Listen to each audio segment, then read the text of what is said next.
Oke. Assalamualaikum warahmatullahi wabarakatuh. Bagaimana kabarnya anak-anakku sekalian? Khususnya kelas 8 ya, kelas 8A, 8B, 8C, dan kelas 8D. Pada pertemuan kali ini, Bapak akan menjelaskan mengenai pola bilangan. Nah, sebelumnya kita akan mereview dulu tugas pertemuan sebelumnya ya, tentang matematika. Pertemuan sebelumnya kita telah melihat video mengenai motivasi matematika dan ada 3 pertanyaan. Yang pertama mengenai manfaat matematika bagi diri kita sendiri apa? Lalu yang kedua, pertanyaan kedua yaitu mengapa saya perlu belajar matematika, dan yang ketiga adalah bagaimana sejarah matematika tersebut. Nah, di sini ada jawaban dari salah satu teman kalian ya. Ini hanya contoh saja. Yang pertama, manfaat matematika bagi diriku ya, itu mengasah logika. Yang kedua, cara berpikir menjadi sistematis, mampu menyelesaikan masalah dengan logis dan bertahap. Lalu berguna untuk kehidupan sehari-hari. Contohnya seperti untuk jual beli, kerja kantoran dan lain sebagainya. Itu yang pertama, bagus nih. Yang kedua yaitu mengapa saya perlu belajar matematika? Agar kita mengerti bagaimana memecahkan masalah yang berkaitan dengan angka-angka seperti panjang, lebar, luas, dan volume. Nah, jadi matematika itu tujuan utamanya itu yaitu memecahkan masalah kehidupan sehari-hari kita yang berkaitan dengan angka-angka. Selanjutnya, bagaimana sejarah matematika? Nah, di sini tidak dipanjang lebar ya. Sebenarnya sejarah matematika itu sangat panjang sekali. Tapi asal matematika itu dari mana? Matematika itu berasal dari pemikiran ya, pemikiran manusia. Dari filsafat-filsafat manusia ya. Nah, sekarang kita masuk kepada tujuan pembelajaran kali ini, yaitu siswa dapat memahami pola bilangan dan contohnya ya. Jadi materi kita sekarang adalah pola bilangan. Nah, setelah pembelajaran ini kalian harus bisa menjawab minimal pertanyaan-pertanyaan yang 5 ini mengenai lanjutkan pola-pola bilangan berikut ya, 6 suku berikutnya. Yang pertama ada 0, 2, 4, 6, 8. Lalu suku berikutnya itu angka berapa ya, minimal ada 6 ya. Di sini ada 5 soal, nanti kalian harus bisa menyelesaikannya ya. Bagaimana cara menyelesaikannya? Nah, sekarang Bapak akan menjelaskannya ya dari awal. Yang pertama, pola bilangan. Dari kalimatnya saja ada 2 kata ya. Ada kata pola dan ada kata bilangan. Tahu pola? Nah, kalau kita lihat ya, pola artinya adalah bentuk yang teratur. Sedangkan kalimat yang kedua adalah bilangan. Nah, bilangan kalau di dalam matematika itu adalah artinya konsep yang menyatakan kumpulan. Jadi pola bilangan itu adalah susunan bilangan-bilangan yang memiliki bentuk yang teratur atau yang berpola. Nah, beberapa pola bilangan yang sering kita gunakan ada pola bilangan ganjil dan bilangan genap. Yang pertama bilangan ganjil. 1, 3, 5, 7, 9, terus berapa lagi? 11 ya, dan selanjutnya ya. Masih ingat kan ya bilangan ganjil itu ya? Apa bilangan ganjil, masih ingat? Bilangan yang tidak bisa dibagi dengan 2 ya. Kalau dibagi dengan 2 maka hasilnya akan menjadi 0, ya, atau bilangan tersebut akan ada desimalnya ya. Ada koma-komanya ya. Yang kedua adalah bilangan genap. Bilangan genap itu 2, 4, 6, 8, 10, 12 ya, selanjutnya adalah 14 dan selanjutnya masih banyak ya. Pada bilangan ganjil dan bilangan genap di atas dapat dilanjutkan dengan adanya keteraturan susunannya, yaitu selalu ditambah dengan 2 bilangan sebelumnya. Misalkan bilangan ganjil 1, 3.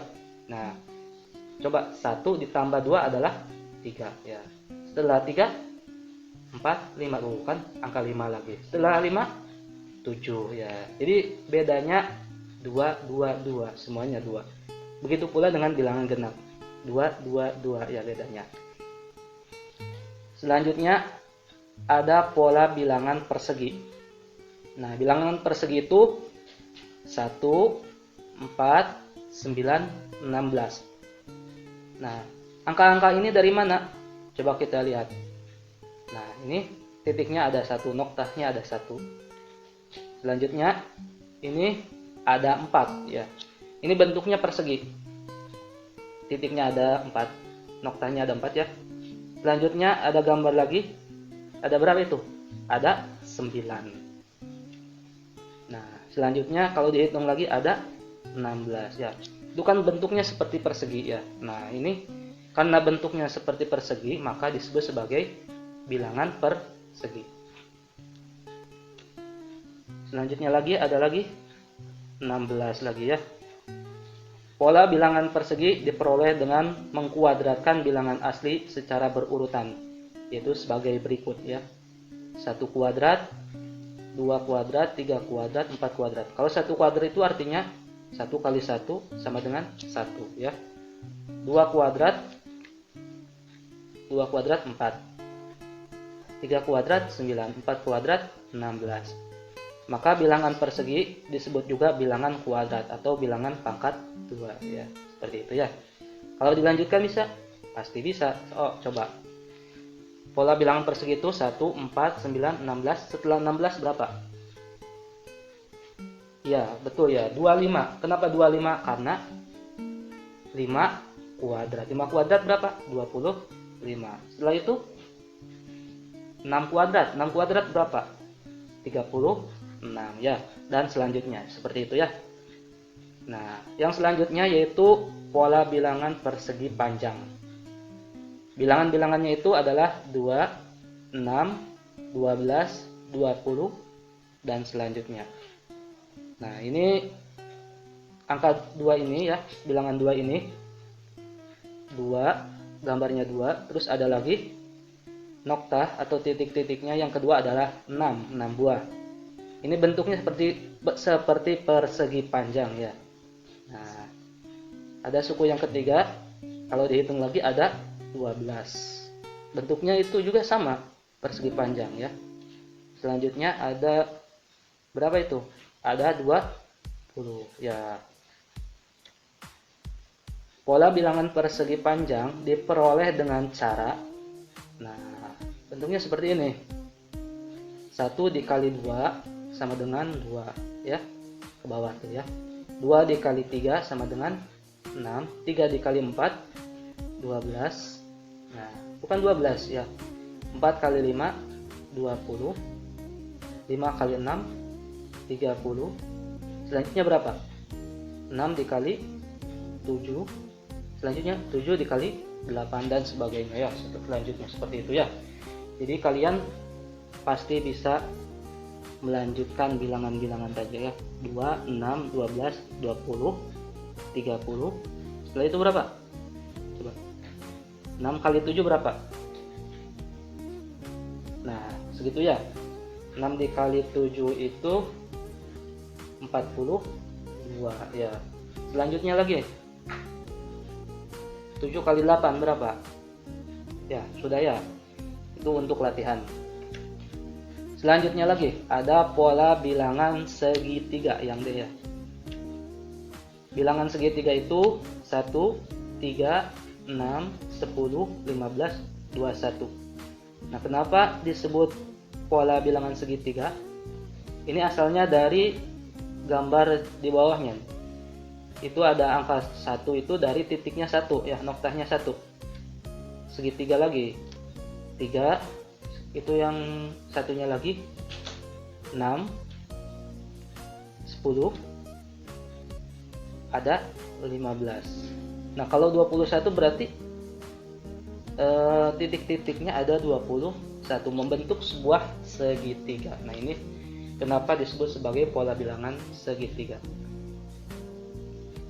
Pola bilangan segitiga diperoleh dengan cara, coba kita lihat. Nah, ini yang pertama adalah 1 ya. Jadi 1. Terus suku yang kedua adalah 1 ditambah 2, 3. Suku yang ketiga 6 itu dari mana? 1 ditambah 2 ditambah 3, 6. Terus 1 ditambah 2 tambah 3 tambah 4 sama dengan 10. 15 dari mana? Penjumlahan dari 1 tambah 2 tambah 3 tambah 4 tambah 5 sama dengan 15. Selanjutnya 21 dari mana? 1 tambah 2 tambah 3 tambah 4 tambah 5 tambah 6 sampai angka 6 ya. Sampai suku keberapanya. Nah, mungkin kalian bisa melanjutkan pola bilangan setelah 21 itu berapa? Berarti setelah 21 itu ya, atau bilangan yang ketujuh itu adalah 1 tambah 2 tambah 3 tambah 4 tambah 5 tambah 6 tambah 7. Hasilnya berapa? Ada yang tahu? Coba dihitung ya. Hasilnya berapa itu? 28 ya. Nanti dihitung lagi ya. Setelah 28 suku yang selanjutnya berapa? Bilangan yang selanjutnya. Ya. Bisa ya? Ya. Bapak anggap bisa saja dulu ya matematika. Jadi contoh yang keempat itu bedanya bukan aritmatika. Jadi tidak ada bedanya ya. Nanti ini akan dibahas. Ini namanya adalah, kalau nomor 4 itu namanya adalah pola bilangan campuran. Tapi di sini 9. 9 kali 3 27. 27 kali 3 dihitunglah. Sering ya. Jadi rasionya 3. Nomor 3, contoh nomor 3 rasionya adalah setengah. Nah, kenapa setengah? Coba kita lihat contoh yang di atas tuh ya, yang 3. 128. Sekarang 128 ke 64 berarti dikali dengan setengah ya. Jadi setengahnya daripada 128 adalah 64. Selanjutnya 64 dikali setengah adalah 32. Nah, 32 kali setengah berapa? Ada yang tahu? 32 dikali setengah atau setengahnya daripada 32 berapa? 18. Berapa? Ya segitu ya. Dihitung lagi. Sengaja ya. Biar dihitung lagi. 32 dibagi 2 berapa? Ya, bisa lah. Coba lanjutkan pola bilangan geometri di atas ya. Nah, ini